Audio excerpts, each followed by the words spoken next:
one of the laziest and most ignorant takes in basketball, because it actually purports on appearance to be a take about the history of basketball and the context of technique and how it developed and who copied who and who invented moves, is the take that Kobe Bryant, because he's a shooting guard, just copied all of Michael Jordan's moves. It's even a joke Michael Jordan's made, but people don't know he's joking when he says it. And the reason why this is such a whack take is because, first of all, they're both shooting guards of a similar height who even played in the same type of offense, Phil Jackson and Tex Winter's triangle offense. And so as a result, essentially what you're talking about is just the most effective high-level moves that a shooting guard can do. And are you ready for the information that apparently Michael Jordan fans don't know, and so many basketball fans don't know? It's one of the most famous narratives ever in media, the notion that he just copied Michael Jordan. Here's what they don't seem to understand. Michael Jordan didn't invent most of those moves. They weren't obscure moves. They were actually moves of very famous all-star, MVP, all-time great basketball players. I'm talking about people like Elgin Baylor, David Thompson, literally a hero of Michael Jordan's, by the way, Dr. J, Jerry West. These are people who invented or pioneered or refined to the highest level these moves, and these were go-to moves in their bag, as the Zoomers say.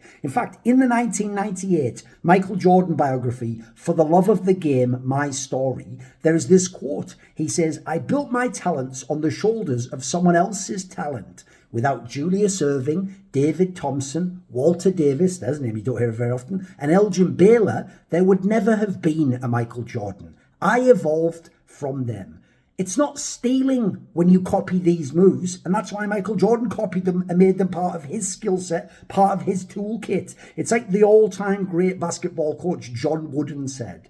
He said there are 5 stages: explanation, demonstration, imitation, correction, repetition. And if you know anything about Kobe, he was just about finding the best moves and refining them as well as he could with his incredibly high skill. I think he might be the most skilled basketball player ever.